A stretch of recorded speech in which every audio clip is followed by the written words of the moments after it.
जय श्री राधे, जय श्री कृष्ण आप सभी को। और कैसे हैं आप सब? आशा करते हैं श्री राधा माधव की कृपा से आप सभी कुशल मंगल होंगे और ठाकुर जी की भक्ति में लीन होंगे।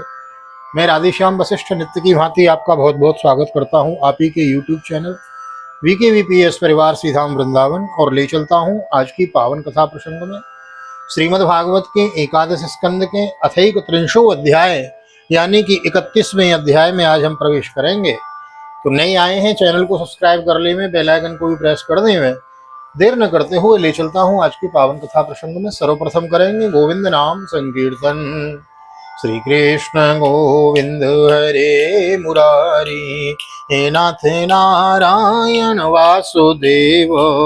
श्री कृष्ण गोविंद हरे मुरारी, हे नाथ नारायण वासुदेव। हे नाथ नारायण वासुदेव, हे नाथ नारायण वासुदेव। श्री कृष्ण गोविंद हरे मुरारी, हे नाथ नारायण वासुदेव। नारायणं नमस्कृत्यं नरं चैव नरोत्तमं, देवीं सरस्वतीं व्यासं ततो जयमुदीरयेत्। कृष्णाय वासुदेवाय हरये परमात्मने प्रणतः क्लेशनाशाय गोविन्दाय नमो नमः। ओम नमो भगवते वासुदेवाय। श्रीमद्भागवत महापुराणम् अथैकादशस्कन्धः अथैकत्रिंशोऽध्यायः। श्रीसुक्तवाच। अथ तत्रागमद्ब्रह्म भवान्य च समं भव महेन्द्र प्रमुखादेव मुनयः सप्रजेश्वर पितरः सिद्धगन्धर्वा विद्याधर महोरगचारणा यक्ष रक्षांसि किन्नराप्सरसो द्विजौ द्रष्टुकामा भगवतो निर्याणं परमोत्सुको गायन्तश्च गृह्णन्तश्च सौरे कर्माणि जन्मचो। श्री सुखदेव जी कहते हैं, परीक्षित, दारुक के चले जाने पर ब्रह्मा जी, शिव पार्वती, इंद्रादि लोकपाल, मरीचि आदि प्रजापति, बड़े बड़े ऋषि मुनि, पितर सिद्ध गंधर्व विद्याधर नागचारण तथा यक्ष राक्षस किन्नर अप्सराएं तथा गरुणलोक के विभिन्न पक्षी अथवा मैत्री आदि ब्राह्मण भगवान श्री कृष्ण के परम धाम प्रस्थान को देखने के लिए बड़ी उत्सुकता से वहां आए। वे सभी भगवान श्री कृष्ण के जन्म और लीलाओं का गान अथवा वर्णन कर रहे थे। उनके विमानों से सारा आकाश बरसा गया था। वे बड़ी भक्ति से भगवान पर पुष्पों की वर्षा कर रहे थे। वव्रशो पुष्प वर्षाणि विमानावलिभिर्नभः कुर्वन्ति शंकुलं राजन् भक्त्या परमया युतौ। भगवान पितामहं वीक्ष्य विभूतिरात्मनो विभुः संयोज्यात्मनि चात्मानं पद्मनेत्रे निमीलयतु। सर्वव्यापक भगवान श्री कृष्ण ने ब्रह्मा जी और अपनी विभूति स्वरूप देवताओं को देखकर अपनी आत्मा को स्वरूप में स्थित किया और कमल के समान नेत्र बंद कर लिए हैं। लोकाभिरामं स्वतनुं धारणा ध्यान मंगलम योगधारणी आग्नेया दग्ध्वा धामा विशद सुगम दिवि दुन्दो वयो नेदोपेतो सुमनसश्चखात् सत्यं धर्मो धृतिर्भूमि कृति श्रीशानुतं ययुः।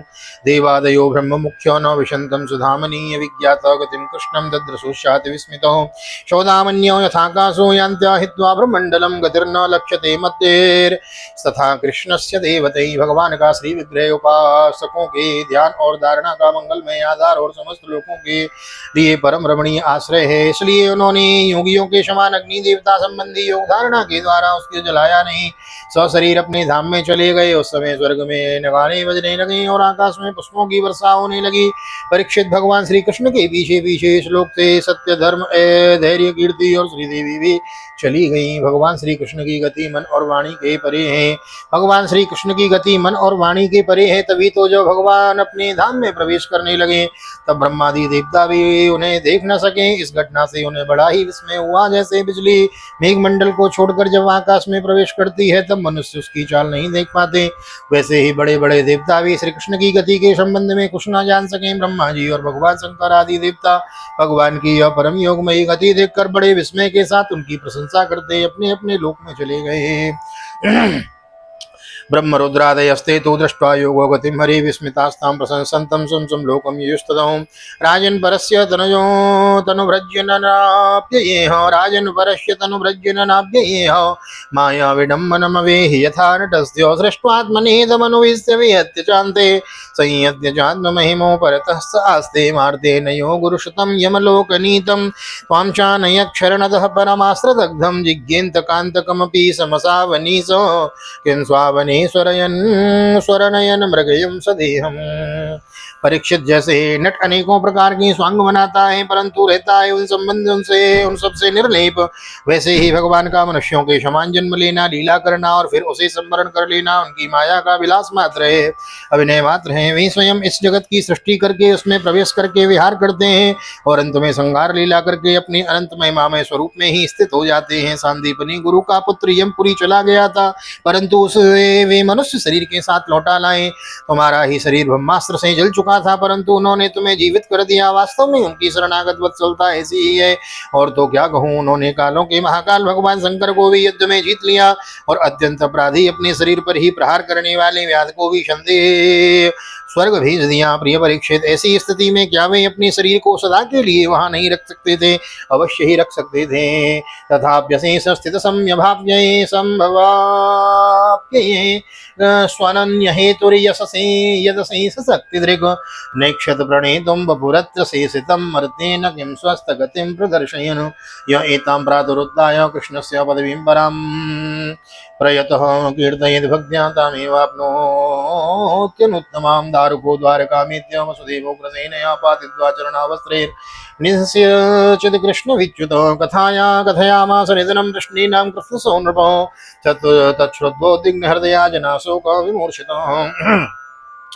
यद्यपि भगवान श्री कृष्ण संपूर्ण जगत की स्थिति उत्पत्ति और संहार के निरपेक्ष कारण है और संपूर्ण शक्तियों के धारण करने वाले, तथापि उन्होंने अपने शरीर को इस संसार से बचा रखने के लिए इच्छा नहीं की। ऐसे से उन्होंने यह दिखाया कि मनुष्य शरीर से मुझे क्या प्रयोजन है। आत्मनिष्ठ पुरुषों के लिए यही आदर्श है कि वे शरीर रखने की चेष्टा न करें। जो पुरुष प्रातः काल उठकर भगवान श्री कृष्ण के परम धाम गमन की इस कथा को एकाग्रता और भक्ति के साथ कीर्तन करेगा, सुनेगा, उसे भगवान वही सर्वश्रेष्ठ परम पद प्राप्त होगा। भगवान का वही सर्वश्रेष्ठ परम पद प्राप्त होगा। इधर दारुक भगवान श्री कृष्ण के विरह से व्याकुल होकर द्वारिका आया और वसुदेव जी तथा उग्रसेन के चरणों पर गिर गिर कर उन्हें आंसुओं से भिगोने लगा। परीक्षित, उसने अपने को संभाल कर यदुवंशियों के विनाश का पूरा विवरण उन्हें कह सुनाया। उसे सुनकर लोग बहुत ही दुखी हुए और मारे शोक से मूर्छित हो गए। तत्र स्मत्वरिता जगमु कृष्ण विश्लेष विह्वला व्यसव सेरते यत्र ज्ञातयोग्नन्त आननम देवकी रोहिणी चैव वसुदेवस्तथा सतो कृष्ण रामावपश्यन्त शोकार्धा विजहु स्मृतिं प्राणश्चा विजहुस्तत्र भगवद्विरहातुरा भगवीय पतिस्तान्ता चितामारुरुः स्त्रियः। भगवान श्री कृष्ण के वियोग से विह्वल होकर वे लोग सिर पीटते हुए वहां तुरंत पहुंचे जहां उनके भाई बंधु निष्प्राण होकर पड़े हुए थे। उनकी देवकी रोहिणी और वसुदेव जी अपने प्यारे पुत्र श्री कृष्ण बलराम को न देखकर शोक की पीड़ा से बेहोश हो गए। उन्होंने भगवत विरह से व्याकुल होकर वहीं अपने प्राण छोड़ दिए। स्त्रियों ने अपने अपने पतियों के शव पहचान कर उन्हें हृदय से लगा लिया और उनके साथ चिता पर बैठकर भस्म हो गई। बलराम जी की पत्नियां उनके शरीर को, वसुदेव जी की पत्नियां उनके शव को और भगवान की पुत्र वधुएं अपनी पतियों की लाशों को लेकर अग्नि में प्रवेश कर गई। भगवान श्री कृष्ण की रुक्मणी आदि पटरानियां उनके ध्यान में मग्न होकर अग्नि में प्रविष्ट हो गई। राम पत्न्यश्च तद्देहो वपुगोह्याग्निमाविशन् वसुदेव पत्न्यस्तद्गात्रं प्रद्युम्नादीन् हरेष्णुषः कृष्ण पत्न्योऽनुशन्नाग्निं रुक्मिण्याद्यास्तदात्मिको अर्जुन प्रिय सौजज्ञो कृष्णस्य विरहातुनो आत्मानं स्वान्तयामास। कृष्ण की तेज दुग्ध हुई। परीक्षित, अर्जुन अपने प्रियतम और सखा भगवान श्री कृष्ण के विरह से पहले तो अत्यंत व्याकुल हो गए, फिर उन्होंने उन्हीं के गीतोक्त सदुपदेशों का स्मरण करके अपने मन को संभाला। बंधूनां नष्टगोत्राणाम् अर्जुन साम्प्रदायिकं हतानां कारयामास यथा वदन पूर्वशो द्वारकामरिणा त्यक्तां समुद्रोप्लावयत्क्षणात् यर्जयित्वा वर्जयित्वा महाराजा श्रीमद्भागवतालयं नित्यं सन्निहस्तत्र भगवान् मधुसूदनो स्मृत्याशेषा स्वहरं सर्वमंगलमंगलम। यदुवंशके मृत व्यक्तियों में जिनको कोई पिंड देने वाला न था उनका श्राद्ध अर्जुन ने क्रमशः विधि पूर्वक करवाया। महाराज भगवान के न रहने पर समुद्र ने एकमात्र भगवान श्री कृष्ण का निवास स्थान छोड़कर एक ही क्षण में सारी द्वारिका डुबो दी। भगवान श्री कृष्ण वहां अब भी सदा सर्वदा निवास करते हैं। वह स्थान स्मरण मात्र से ही सारे पाप तापों को नाश करने वाला, सर्व मंगलों को भी मंगल बनाने वाला है। श्रीवान वृद्धानादाय हतशेषान्धनंजयो इंद्रप्रस्थं समावेश्य वज्रं तत्राभ्यसेचयेत् श्रुत्वा स्वद्वदं राजन् अर्जुनात्ते पितामह त्वां त्वं वंशधरं कृत्वा जगमुः सर्वे महापथं। प्रिय परीक्षित, पिंडदान के अनंतर बची कुची स्त्रियां, बच्चे, बूढ़ों को लेकर अर्जुन इंद्रप्रस्थ आए। वहां सबकी यथा योग्य सबको बसाकर अनिरुद्ध के पुत्र वज्र का राज्याभिषेक कर दिया। राजन, तुम्हारे दादा युधिष्ठिर आदि पांडवों को अर्जुन से ही यह बात मालूम हुई कि यदुवंशी वंशियों का संहार हो गया है। तब उन्होंने अपने वंशधर तुम्हें राजपद पर अभिषिक्त किया और करके हिमालय की वीर यात्रा की है। श्रुत्वा सुहृदवदं राजन् अर्जुनाते पितामहः त्वं तु वंशधरं कृत्वा जिघ्मुसर्वे पितामहः पतं य एतत् देवदेवस्य विष्णो कर्माणि जन्मजो कीर्तये श्रद्धया मर्त्यो सर्वपापैः प्रमुच्यते। इत्थं हरेर्भगवतो रुचिरावतार वतारो वीर्याणि बालचरितानि च सन्तमानि अनेऽत्र चेह च श्रुतानि गृह्णन् मनुष्यो भक्तिं परां परमहंस गतौ लभेतो। मैंने तुम्हें देवताओं के भी आराध्य देव भगवान श्री कृष्ण की जन्म लीला और कर्म लीला सुनाई। जो मनुष्य श्रद्धा के साथ इसका कीर्तन करता है वह समस्त पापों से मुक्त हो जाता है। परीक्षित, जो मनुष्य इस प्रकार भक्त भयहारी निखिल सौंदर्य माधुर्य निधि श्री कृष्णचंद्र के अवतार संबंधी रुचिर पराक्रम और श्रीमद् भागवत महापुराण में तथा दूसरे पुराणों में वर्णित परमानंदमयी बाल लीला केशोर लीला आदि का संकीर्तन करता है वह परमहंस मुनिंद्रों के अंतिम प्रास्तव श्री कृष्ण के चरणों में परम भक्ति प्राप्त करता है। श्रीमद् भागवते महापुराणे पारमहंस्यां वैयासिक्याम् अष्टादशसहस्रयाम् पारमहंस्यां संहितायाम् एकादश स्कन्धे एकत्रिंशोत्सवः श्री बालकृष्ण चरणार्पणमस्तु। राधा कृष्ण चरणार्पणमस्तु। कृष्णाय वासुदेवाय हरे परमात्मने प्रणतक्लेशनाशाय गोविन्दाय नमो नमः। कृष्णाय वासुदेवाय हरते परमात्मने प्रणतक्लेशनाशाय गोविन्दाय नमो नमः। हरे कृष्ण कृष्ण कृष्ण हरे हरे हरे राम राम राम हरे हरे राधे कृष्ण कृष्ण कृष्ण राधे राधे राधे श्याम श्याम श्याम राधे राधे। बोल राधा गोविंद भगवान की जय। श्रीमद् भागवत महापुराण की जय। श्री व्यास जी महाराज की जय। सुखदेव जी महाराज की जय। राजा परीक्षित जी महाराज की जय। राजा रामचंद्र भगवान की जय। श्री हनुमान जी महाराज की जय। गोवर्धन नाथ की जय। यमुने महारानी की जय। वृंदावन वाके बिहारी लाल की जय। गैया मैया की जय। तुलसी मैया की जय। अपने अपने माता पिता की जय। सदगुरुदेव भगवान की जय। आज के आनंद की जय। श्री राधे श्री राधे श्री राधे श्याम। जय जय राधे जय जय श्याम। सबको मिले वृंदावन धाम। ऐसी प्रार्थना ठाकुर जी के चरणों में। और यहाँ तक वीडियो बने हैं तो वीडियो को लाइक कर दीजिए, शेयर कर दीजिए, कमेंट में भागवत भगवान की जय लिख दीजिए। मिलते हैं अगली वीडियो में। श्रीमद् भागवत के 12वें स्कंद में, अंतिम स्कंद में हम प्रवेश करेंगे। श्रीमद् भागवत की विश्राम की ओर कथा हमारी चल रही है। मन भरा नहीं है। भागवत को पुराण कहा गया। भागवत महापुराण, पुराना होने पर भी बार बार सुने तो नया लगे, ऐसा यह भागवत पुराण है।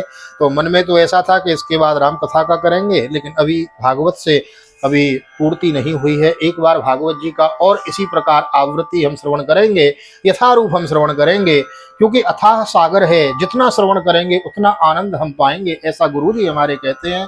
तो नित्य हम एक अध्याय की कथा श्रवण करते हैं, मानो नित्य आनंद के सागर में, आनंद के समुद्र में हम गोता लगाते हैं। यह क्रम जारी रहेगा। आप सभी का सहयोग मिल रहा है। VKVPS परिवार के सदस्य बनने के लिए बहुत बहुत आपको धन्यवाद। और यहाँ तक वीडियो बने हैं तो प्लीज़ वीडियो को लाइक कर दीजिए, शेयर कर दीजिए, कमेंट में भागवत भगवान की जय लिख दीजिए। मिलते हैं अगली वीडियो में। तब तक के लिए ठाकुर जी का दर्शन करते हुए, बड़े प्यारे लग रहे ठाकुर जी। आज मोहित ने सेवा की थी, ठाकुर जी की पूजा की थी, तो येलो ड्रेस पहनाई ठाकुर जी को। तो मैंने भाई ठाकुर जी आज येलो येलो कर दिए, तो बड़े प्यारे लग रहे हैं। ठाकुर जी का दर्शन करते हुए श्री धाम वृंदावन भागवत निकेतन में राधे श्याम वशिष्ठ आप सभी को हृदय से प्यार भरी जय श्री राधे, जय श्री कृष्ण, हरि ओम।